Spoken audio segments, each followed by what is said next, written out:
तो आपका अपने चैनल यूपी स्टडी पॉइंट में एक बार फिर से दोस्तों यहाँ पर इंजीनियरिंग मटेरियल की हमारी क्लासेस चल रही थी। जहाँ तो एक वीडियो मैंने प्रोवाइड करा रखी है, जहाँ पर भैया फर्स्ट वीडियो में मैंने आपको बताया था कि भैया इंजीनियरिंग मटेरियल्स में जो मोस्ट इंपॉर्टेंट है, जो कि ज़्यादातर आपसे पूछा जा रहा है कि भैया मैकेनिकल प्रॉपर्टी क्या होती है किसी भी मटेरियल्स की।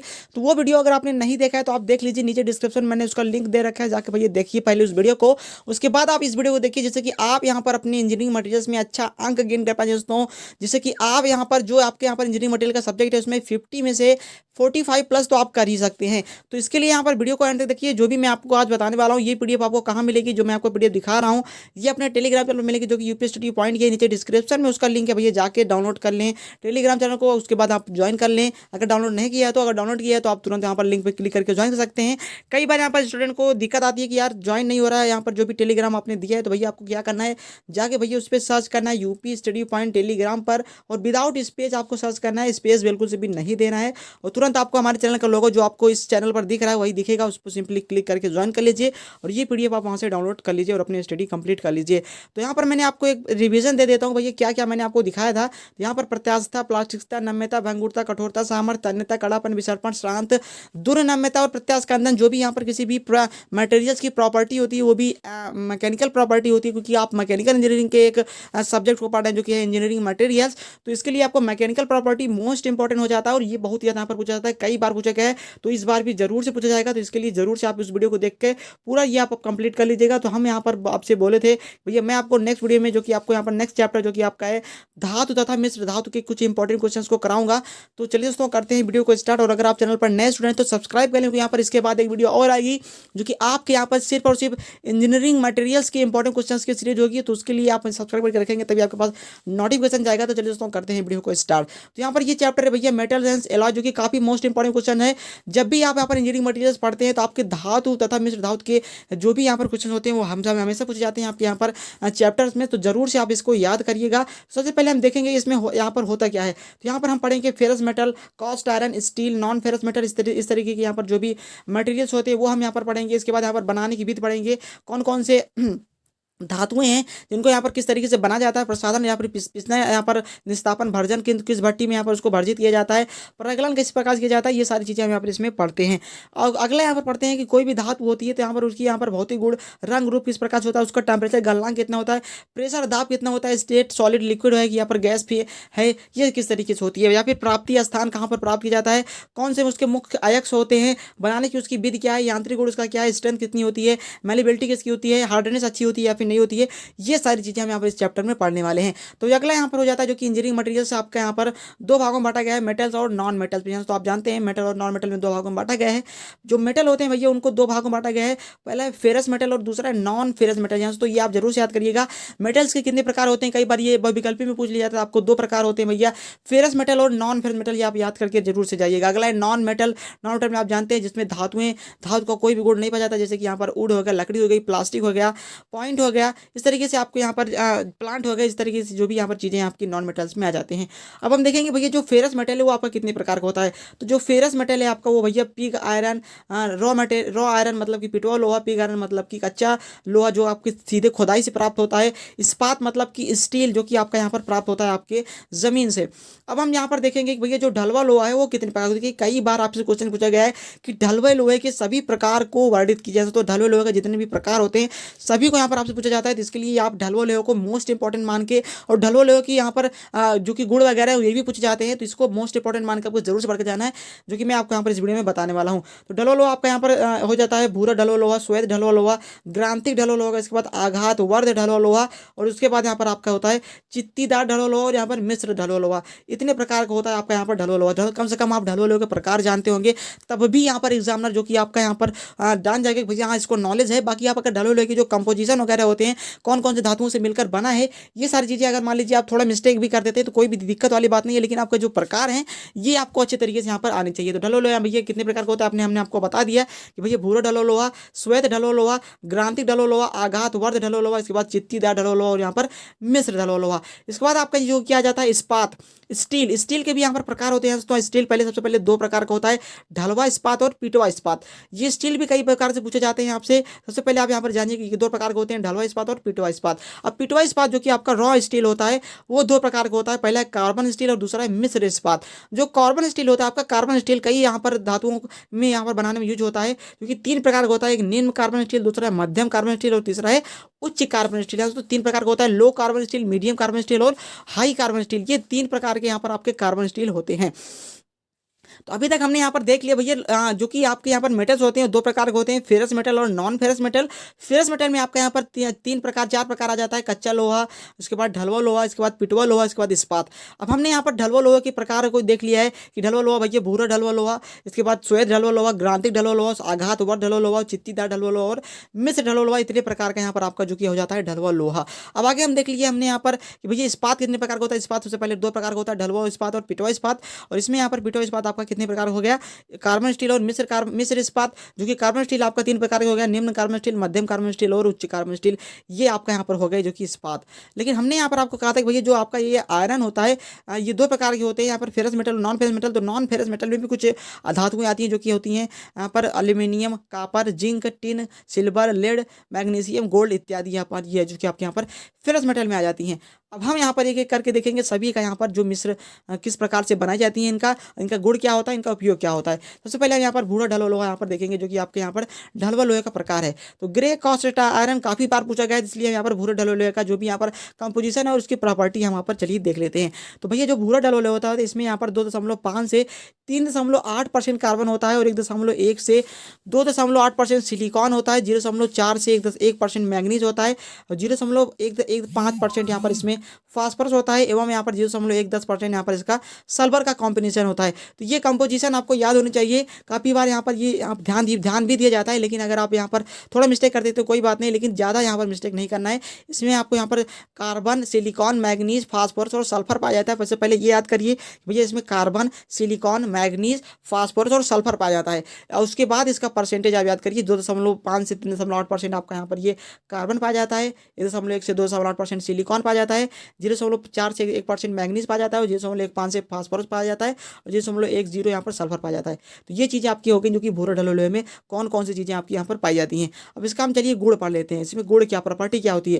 तो ग्रेफाइट की उपस्थिति के कारण यह भूरे रंग का दिखाई देता है। सबसे पहले आप यहाँ पर याद करिए इसमें ग्रेफाइट पाई जाती है जिसके कारण यहाँ पर ये क्या होता है, भूरे रंग का दिखाई देता है। और आप जानते हैं कि ग्रेफाइट किसका रूप है, ग्रेफाइट यहाँ पर कार्बन का रूप है। तो कार्बन की उपस्थिति के कारण ही यहाँ पर ये भूरे रंग का दिखाई देता है। अगला यहाँ पर इसका हो गया कि लौह धातुओं में इसका गलनांक मेल्टिंग पॉइंट सबसे कम होता है। सबसे कम जो मेल्टिंग पॉइंट होता है वो इसी का होता है। सबसे पहले यहाँ पर ये गलित हो जाता है। यहाँ पर इसका गलनांक 1130 अंश सेल्सियस से 1250 अंश सेल्सियस होता है। तो आप इसे याद रखिएगा कि लौह धातुओं में सबसे कम गलनांक जो कि होता है किसका, भूरे ढलवे लोहे का होता है। इसके गलनांक कितनी होते हैं, 1130 अंश सेल्सियस से लेकर 1250 अंश सेल्सियस यहाँ पर इसका मेल्टिंग पॉइंट होता है। आगे यहाँ पर हम देखेंगे इसकी संपीड़न सामर्थ्य, तो कंप्रेशन स्ट्रेस जो कि इसकी सबसे उच्च होती है। तो इसको जहाँ जितना यहाँ पर कंप्रेस किया जाए आप उतना कर सकते हैं, कोई भी दिक्कत वाली बात इसमें नहीं होने वाली है। तो सबसे ज़्यादा यहाँ पर इसकी कंप्रेशन स्ट्रेंथ होती है। अगले यहाँ पर इसकी तनन सामर्थ्य, टेंसाइल स्ट्रेंथ सबसे कम होती है। तो अगर आप इसमें कोई भी यहाँ पर इसको खींचते हैं तो भैया यहाँ पर ये टूट जाएगा, इसके लिए आप इसको यहाँ पर टेंसाइल स्ट्रेंथ इसका यहाँ पर कम होता है। अगले यहाँ पर है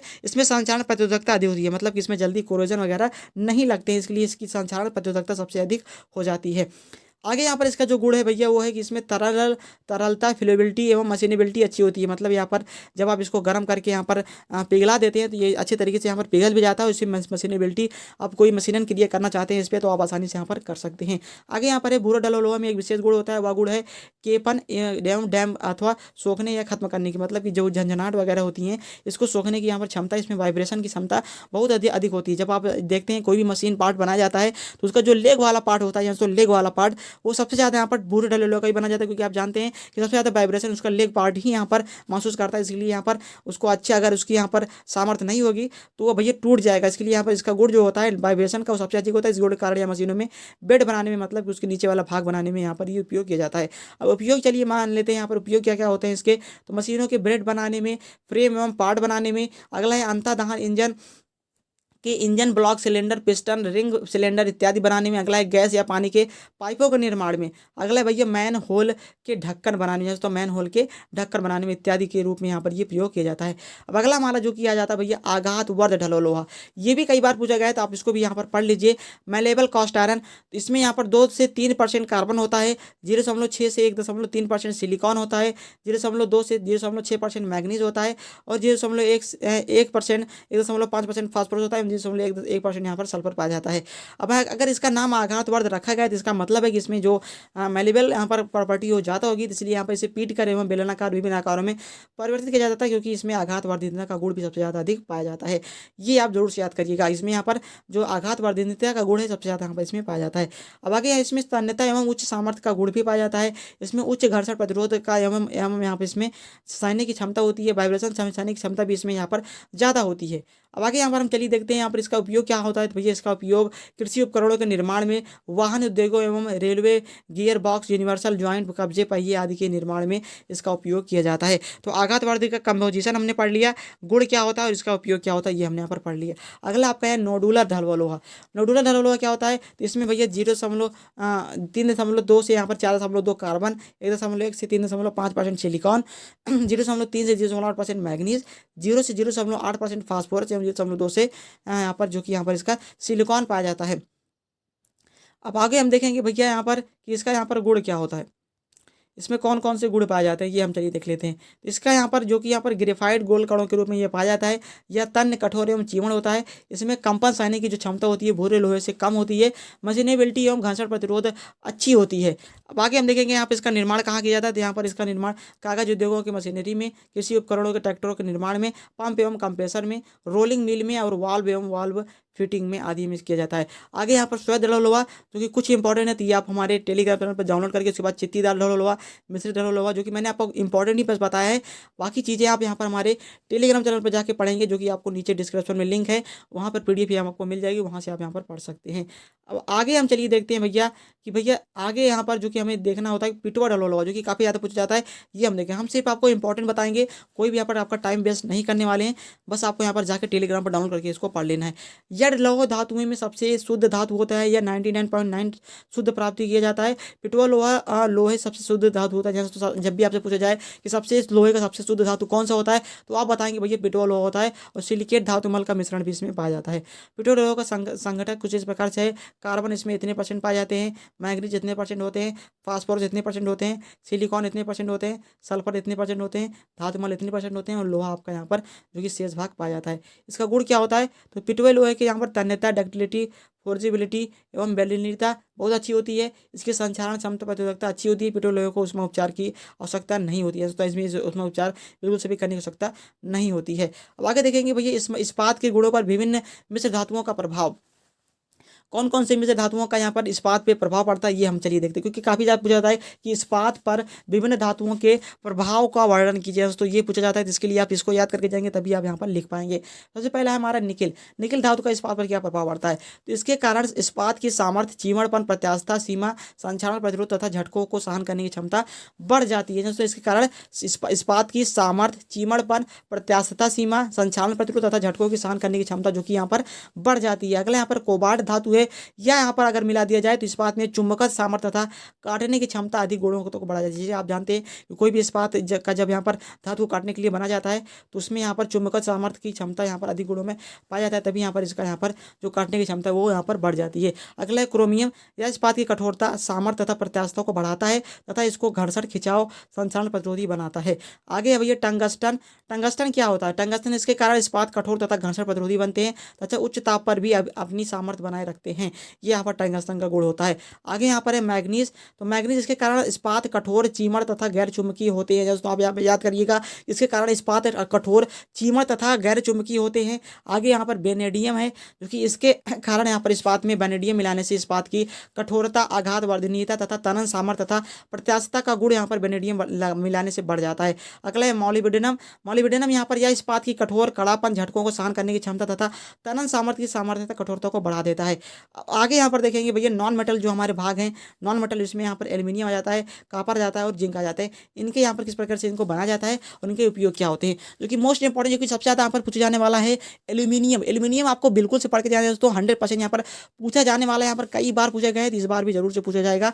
बाकी आप यहाँ पर विभिन्न यहाँ पर इस्पात में जो मिश्र धातु मिलाई जाती है उनके गुण पढ़ लीजिएगा। और यहाँ पर जो लोहे के हमने आपको प्रकार बताए हैं, ये प्रकार का कंपोजिशन और इनके उपयोग क्या है और इनकी यहाँ पर जो गुण होते हैं वो क्या होते हैं, ये आपको जरूर से पढ़ के जाना है। अब चलिए हम देखते हैं भैया जो कि आपका मोस्ट इंपॉर्टेंट है एल्यूमिनियम। एल्यूमिनियम को हम चलिए यहाँ पर देख लेते हैं। भैया एल्यूमिनियम की प्राप्ति एल्यूमिनियम से ही होती है, जो कि यहाँ पर एल्यूमिनियम का मुख्य अयस्क है जो कि है यहाँ पर बॉक्साइट, जिसका सूत्र होता है Al2O3 इंटू 3H2O। यही यहाँ पर इसका फार्मूला होता है, जो कि बॉक्साइट का कई बार फार्मूला भी पूछ लेता है बहुविकल्पी में, बॉक्साइट का फार्मूला बताइए या फिर एल्यूमिनियम का अयस्क बताइए, तो आप यहाँ पर लिखेंगे Al2O3 इंटू 3H2O। ये जो कि यहाँ पर एल्यूमिनियम का मुख्य अयस्क पाया जाता है। अब हम एल्यूमिनियम के पहले गुण देखेंगे, इसके बाद प्रॉपर्टी के बाद इसको बनाने की विधि यहाँ पर हम देखेंगे। सबसे पहले यहाँ पर देखिए, ये चांदी जैसा सफेद धातु होती है। इसके बाद यह हल्की धातु है जिसका घनत्व तो लोहे का 1/3 होता है, तो ये हल्की धातु है, इसके कारण इसका यहाँ पर जो घनत्व है लोहे का 1/3, जिसका घनत्व यहाँ पर 2.7 होता है। अगला यहाँ पर देखेंगे कि भैया इसका गलनांक तापमान मेल्टिंग पॉइंट 650 अंश सेल्सियस होता है। दोस्तों आप याद रखिएगा कि एल्यूमिनियम का जो मेल्टिंग पॉइंट है वो 650 अंश सेल्सियस होता है। आगे यहाँ पर ये उष्मा का सुचालक होता है, गुड कंडक्टर होता है उष्मा का। आगे हम यहाँ पर देख लीजिए भैया इसका भौतिक गुण क्या होता है। अब हम इसका देखेंगे यांत्रिक गुण क्या होता है, जो कि यहाँ पर मैकेनिकल पढ़ रहे हैं तो यांत्रिक गुण जरूर से आप पढ़ के जाइएगा। यह तन्य एवं आघातवर्ध होता है, इसकी तनन सामर्थ्य लोहे से कम होती है, तो इसकी तनन सामर्थ्य जो कि लोहे से कम होती है था, इसकी बेलनीयता, फोर्जेबिलिटी, मशीनिबिलिटी एवं कॉस्टेबिलिटी अच्छी होती है। अब आगे हम यहाँ पर देखेंगे विद्युत गुण इसके क्या होते हैं, या विद्युत का सुचालक होता है और इसमें चुंबकीय गुण बिल्कुल से भी नहीं पाया जाता है। आप याद रखिएगा कि कभी भी एल्यूमिनियम में चुंबकीय गुण नहीं पाया जाता है, बल्कि यहाँ पर ये विद्युत का अच्छा यहाँ पर सुचालक होता है। अब हम देखेंगे भैया एल्यूमिनियम के उपयोग, एल्यूमिनियम के कौन कौन से उपयोग होते हैं, तो वायुयान उद्योगों में, वाहनों में, घरेलू उपकरणों में, विद्युत के तारों आदि बनाने में, पाइप, रेलिंग, छतों, चद्दर आदि के निर्माण में यहाँ पर इसका यहाँ पर उपयोग किया जाता है। ये आप यहाँ पर याद करके जाइएगा। अब हम देखेंगे एल्यूमिनियम की बनाने की विधि क्या है। ये हम सबसे पहले देखने वाले थे, लेकिन हमने पहले इसका गुण देख लिया, प्रॉपर्टी देख लिया, उपयोग देख लिए और किस तरीके से ये पाया जाता है ये हमने देख लिया। अब हम इसको देखेंगे किस तरीके से ये बनाया जाता है। तो एल्यूमिनियम भारत में सबसे अधिक बॉक्साइट अयस्क से प्राप्त किया जाता है। सबसे पहले इसको बनाने के लिए अयस्क ड्रेसिंग किया जाता है। इसमें अयस्क को रोल्स एवं क्रशर एवं हैमर मिल की सहायता से पीस कर छोटे टुकड़े में परिवर्तित कर लिया जाता है और इसके बाद इसका शुद्धिकरण किया जाता है। तो इसको बेयर विधि द्वारा अयस्क से शुद्धिकरण को हटाकर शुद्ध एल्यूमिना प्राप्त किया जाता है, क्योंकि बॉक्साइट से एल्यूमिना प्राप्त किया जाता है, Al2O3 प्राप्त कर लिया जाता है। इसके बाद हम इसको बनाते हैं किस तरीके से, जिससे हम यहाँ पर प्राप्त करते हैं एल्यूमिनियम। क्योंकि मैं शॉर्ट में आपको बता दूं तो एल्यूमिनियम को हम विद्युत अपघटन विधि द्वारा इलेक्ट्रोलाइसिस द्वारा प्राप्त करते हैं। इसमें हाल हेराल्ट जो कि यहाँ पर एक विधि है में क्रायोलाइट विद्युत का अपचायक है कि उपस्थित में एल्यूमिना को अपचयित कर एल्यूमिनियम प्राप्त करते हैं। कुछ इस तरीके से यहाँ पर इसको अपचयित किया जाता है, जो कि होता है 2Al2O3, जो कि यहाँ पर इसको जब अपचयित किया जाता है तो ये 4Al + O2 O3 3O2, मतलब कि एल्यूमिनियम है और इसकी ऑक्सीजन जो कि यहाँ पर मुक्त हो जाती है, हवा में चली जाती है और एल्यूमिनियम हमें प्राप्त हो जाता है। तो इसमें हमने आपको सिर्फ और सिर्फ एल्यूमिनियम बताया है, क्योंकि कई बार पूछा गया है। बाकी आप यहाँ पर कॉपर और यहाँ पर जिंक भी पढ़ लीजिएगा, तो इसके भी उपयोग और बनाने की विधि, एक बनाने की विधि, कोई भी यहाँ पर एक बनाने की विधि, इतना आप लिख देंगे 100% आपको यहाँ पर, अगर 5 नंबर का होता है तो यहाँ पर 4 नंबर तो आपको 100% मिल ही जाएंगे, अगर आप इतना लिख देते हैं तो। बनाने की विधि ज़्यादा आप यहाँ पर परीक्षण मत करिए कि बहुत ही अच्छे तरीके से आप लिखेंगे तो आपको ज़्यादा नंबर मिलेगा। एक बनाने की विधि, उसका गुण और यांत्रिक गुण जरूर से लिखिएगा। ये सारी चीज़ें आपको यहाँ पर लिखनी होती हैं, क्योंकि मैंने आपको एल्यूमिनियम में सिर्फ बताया, आपको इसी तरीके से कॉपर पढ़ के जाना है और जिंक भी पढ़ के जाना है। अब आगे हम चलिए देखते हैं जो कि हमारा अगला चैप्टर है, जो कि यहाँ पर है हीट ट्रीटमेंट। हीट ट्रीटमेंट से काफ़ी क्वेश्चंस बनते हैं दोस्तों, काफ़ी ज़्यादा क्वेश्चंस बनते हैं, तो हीट ट्रीटमेंट मोस्ट इंपॉर्टेंट हो जाता है, इसके लिए मैंने यहाँ पर हीट ट्रीटमेंट को भी रखा है। नेक्स्ट वीडियो में आपको क्रिस्टलीकरण और यहाँ पर आपको थर्मोसेटिंग प्लास्टिक के जो मोस्ट इंपॉर्टेंट क्वेश्चन है वो आपके बताऊंगा। तो इसके लिए सब्सक्राइब करके रखिए, जिससे कि आपको यहाँ पर जब भी मैं वीडियोस अपलोड करूँ नोटिफिकेशन तुरंत आपके पास चला जाए। उष्मा उपचार एक प्रकार की क्रिया जिसमें धातुओं को गर्म करके ठंडा करने पर उसके अंदर के बनावट में होने वाले परिवर्तन का अध्ययन किया जाता है। सबसे पहले आप इसका परिभाषा जानिए कि उष्मा उपचार होता क्या है। तो उष्मा उपचार में एक ऐसी क्रिया है जिसमें धातुओं को गर्म करके एवं ठंडा करके उसके बनावट में अंदर होने वाले परिवर्तन का अध्ययन किया जाता है। अगला यहाँ पर इसको किस तरीके से किया जाता है, कंट्रोल बे हीटिंग। सबसे पहले यहाँ पर कंट्रोल बे कूलिंग, इसके बाद हीट ट्रीटमेंट किया जाता है। पहले उसको गर्म किया जाता है, फिर उसको ठंडा किया जाता है, उसके बाद उसका हीट ट्रीटमेंट कर लिया जाता है। उसमें के उपचार के चरण जो होते हैं भैया, उष्मा उपचार के चरण 3 प्रकार के होते हैं। पहला है हीटिंग, दूसरा है शॉकिंग और तीसरा है कूलिंग। कुछ इस तरीके से यहाँ पर डायग्राम होता है इसका, यहाँ से आप देख सकते हैं हीटिंग इस तरीके से, फिर शॉकिंग, फिर यहाँ पर कूलिंग किया जाता है, जिससे कि यहाँ पर उसके जो अंदर की यहाँ पर क्षमता है वो बढ़ जाती है। उसमें उपचार किस तरीके से किया जाता है, क्या बढ़ाने के लिए किया जाता है, ये हम चलिए जान लेते हैं शॉर्ट में। तो पर्पज ऑफ हीट ट्रीटमेंट कई बार पूछा जाता है कि भैया जो उसमें उपचार है क्या होता है, उसका उपयोग किस प्रकार किया जाता है, इसका उद्देश्य क्या है। तो भैया improve the property of material, किसी भी मटेरियल के प्रॉपर्टी को बढ़ाने के लिए कौन सी प्रॉपर्टी, डक्टिलिटी, मैलिबिलिटी, हार्डनेस और ब्रिटलनेस, ये सारी चीज़ें बढ़ाने अथवा घटाने के लिए यहाँ पर जो कि यहाँ पर मटेरियल्स के उसके लिए हीट ट्रीटमेंट किया जाता है। अगला है इम्प्रूव द मशीनेबिलिटी, उसकी मशीनन क्षमता यहाँ पर बढ़ाने के लिए किया जाता है, जो कि यहाँ पर उसमें उपचार किया जाता है। अथवा है रिड्यूस द इंटरनल स्ट्रेस, आंतरिक प्रतिरोध को यहाँ पर, आंतरिक प्रतिबल को यहाँ पर घटाने के लिए जो कि यहाँ पर हीट ट्रीटमेंट का उपयोग किया जाता है। अगला है यहाँ पर धातु की रासायनिक संरचना में परिवर्तन, जब भी यहाँ पर उसकी रासायनिक चीज़ किसी भी चीज़ से वो क्रिया कर लेता है, तो यहाँ पर जब भी आप कोई भी कार्य करेंगे, धातु मेटल का यूज करेंगे उसका, तो मान लीजिए वो कई यहाँ पर लिक्विड वगैरह, मान लीजिए अम्ल का कोई यहाँ पर कारखाना है, वहाँ पर अम्ल गिर गया और धातु उससे क्रिया कर ली, तो भाई उसके बाद तो यहाँ पर उसका जो यहाँ पर क्षमता है वो खराब हो गया, मतलब उस संचालन हो गया, कोरोजन हो गया उसका। तो भैया आप यहाँ पर बार बार उसको कितना चेंज करेंगे, इसके लिए उसके जो इंटरनल जो कि रासायनिक संरचना है उसको अगर हम परिवर्तित कर दें, मतलब कि वो क्रिया ही नहीं करेगा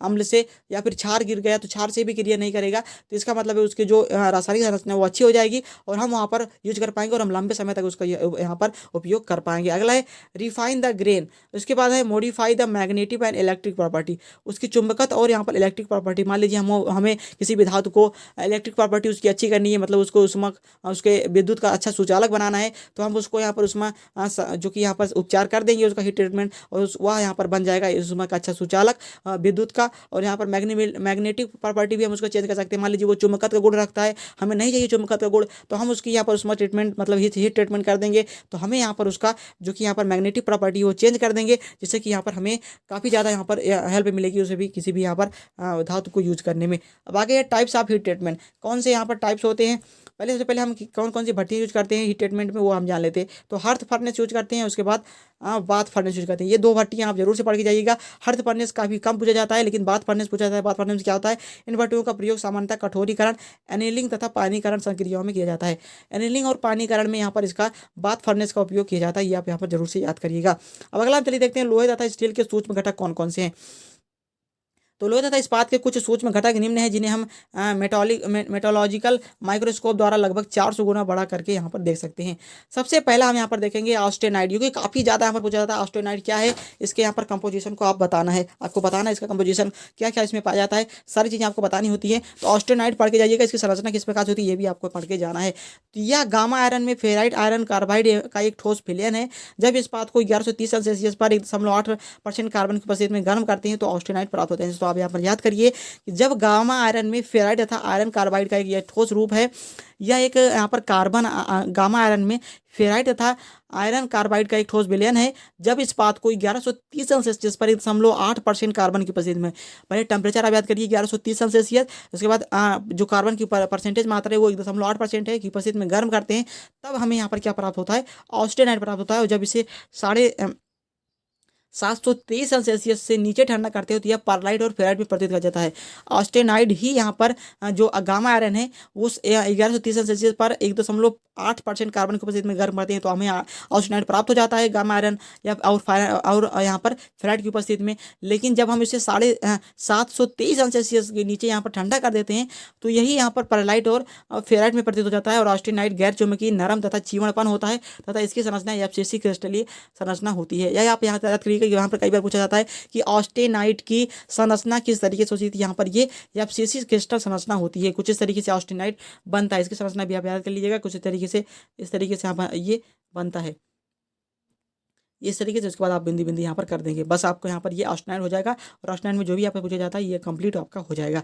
आगे मार्टेनसाइड, मार्टेनसाइड भी कई बार पूछा गया, दोस्तों मार्टेनसाइड भी आपको याद करके जाना है। तो यह ऑस्टेनाइड का ही तेजी से शीतलक द्वारा प्राप्त किया जाता है, जो कि अत्यंत कठोर होता है। इसकी संरचना सुई की भांति होती है तथा चुंबकीय गुण भी होता है। इसमें 2% कार्बन की मात्रा होती है, जिसके कारण यह कठोर या भंगुर होता है तथा तन्य बहुत ही कम होता है। जब भंगुर होगा तो बिल्कुल से भी तन्य नहीं होगा। आप जानते हैं कोई भी चीज़ यहाँ पर जो तन्य ज़्यादा होगी वो भंगुर नहीं होगी, अगर यहाँ पर तन्य कम है तो भंगुर जरूर से होगी। क्योंकि यहाँ पर आप जानते हैं कि जब आप तार वगैरह को खींचते हैं तो उनमें तन्यता गुण ज़्यादा होता है, तो वो टूटते जल्दी नहीं है, इसलिए यहाँ पर भंगुरता गुण उसमें बहुत कम हो जाता है। तथा यहाँ पर आप देख सकते हैं तन्य बहुत ही कम होता है। जब ऑस्टेनाइड को 320 सेल्सियस से नीचे अपग्रेड किया जाता है तो मार्टेनसाइट प्राप्त होता है। यहाँ दोस्तों जो भी चीज़ें हैं एक दूसरे से मतलब कि मिली जुली हैं। जब ऑस्टेनाइट को 320 सेल्सियस से नीचे अपघटित कर दिया जाता है तो ये यहाँ पर बदल जाता है, इसमें मार्टेनसाइट बदल जाता है। मार्टेनसाइट कुछ इस तरीके से यहाँ पर बनता है, इसकी संरचना कुछ इस तरीके से बनती है, ये आप यहाँ पर देख लीजिए। अब अगला हमारा जो कि यहाँ पर मोस्ट इंपॉर्टेंट है भैया, सीमेंटाइट क्या है। तो वास्तव में यह आयरन कार्बाइड का होता है, या आयरन कार्बाइड ही होता है, लेकिन जिसमें आयरन 93.33 तथा कार्बन 6.67 होता है। इसमें कार्बन % मात्रा अधिक होने के कारण कठोर तथा भंगुर होता है, और कार्बन प्रतिशत धीरे धीरे वृद्धि के कारण सीमेंटाइट बढ़ता है और 200 सेल्सियस से नीचे चुंबकत्व हो जाता है, मतलब 200 सेल्सियस से नीचे यह चुंबकत्व गुण रख लेता है। कुछ इस तरीके से यहाँ पर इसका संरचना बनती है। अब आगे चलिए देखते हैं जो कि यहाँ पर है फेराइड। फेराइड क्या होता है। तो फेराइड को अल्फा ठोस विलयन भी कहते हैं, उसको गामा कहते थे ऑस्टेनाइट को, ये यहाँ पर अल्फा ठोस विलयन है। यह BCC संरचना होती है, जिसमें कार्बन की घुलनशील मात्रा 0.08% से 723 सेल्सियस बहुत ही कम होती है। अगले यहाँ पर यदि तेजी से ठंडा किया जाए तो यह कठोर नहीं होता है बल्कि नरम तन्य चुंबकीय हो जाता है। अगर इसे यहाँ पर तेजी से ठंडा कर दिया जाए तो यहाँ पर ये कठोर नहीं होता है बल्कि नरम तन्य और चुंबकित हो जाता है। यहाँ पर कुछ इस तरीके से यहाँ पर इसकी संरचना बनती है, जो कि यहाँ पर ये फेराइट है। अब आगे यहाँ पर है हमारा जो कि पर्लाइट। पर्लाइट कई बार यहाँ पर आपके क्वेश्चन पेपर में देखने को मिला है, तो पर्लाइट की संरचना भी आपको जरूर से पढ़ के जानी है। तो पर्लाइट सामान्यतः मिश्र धातुओं या फिर ऑस्टेनाइट को 1150 अंश सेल्सियस से 723 अंश सेल्सियस और 625 अंश सेल्सियस के बीच धीमी गति से ठंडा करने पर प्राप्त होता है। तो आप जानिए कि पर्लाइट सामान्यतः मिश्र धातु है, मतलब दो धातुओं का मिश्रण है। या ऑस्टेनाइट को ही यहाँ पर 1150 अंश सेल्सियस या फिर 723 अंश सेल्सियस और 625 अंश सेल्सियस के बीच धीमी गति से ठंडा करेंगे तो प्राप्त होता है, जिसमें फेराइट 87.5% और सीमेंटाइट 12.5% होता है। इसमें यहाँ पर फेराइट और सीमेंटाइट भी मतलब पाया जाता है पर्लाइट में, और माइक्रोस्कोप से देखने पर यह सूक्ष्म लहरदार लहरों के रूप में यहाँ पर दिखाई देता है। कुछ इस तरीके से इसकी संरचना है। यहाँ पर आप देख सकते हैं कि यह लहरों के रूप में यहाँ पर दिखाई दे रहा है, जो कि आपका पर्लाइट है। और इसमें कार्बन की मात्रा यहाँ पर 0.8%, जो कि पूर्ण पर्लाइट होता है। अगर इसमें इतना पाया जाए, अगर कार्बन की मात्रा इतना हो जाती है तो ये पूर्ण पर्लाइट हो जाता है। और अगर यहाँ पर 0.8% ये तो हाइपो यूटेक्टाइड हो जाता है, फेराइट प्लस पर्लाइट इसमें पाया जाता है। और लेस देन हो जाता है, इससे कार्बन इज ग्रेटर देन 0.8 हो जाता है, तो ये हाइपर यूटेक्टाइड हो जाता है, जो कि पर्लाइट प्लस सीमेंटाइट का रूप होता है।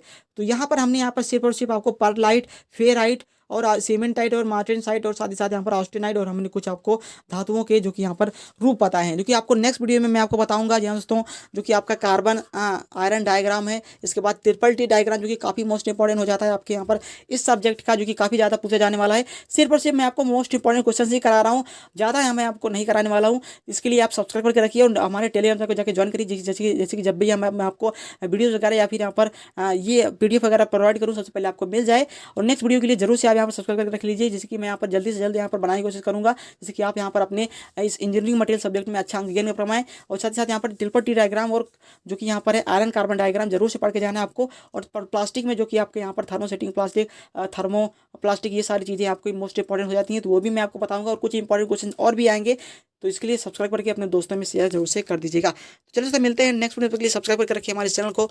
जय हिंद, वंदे मातरम।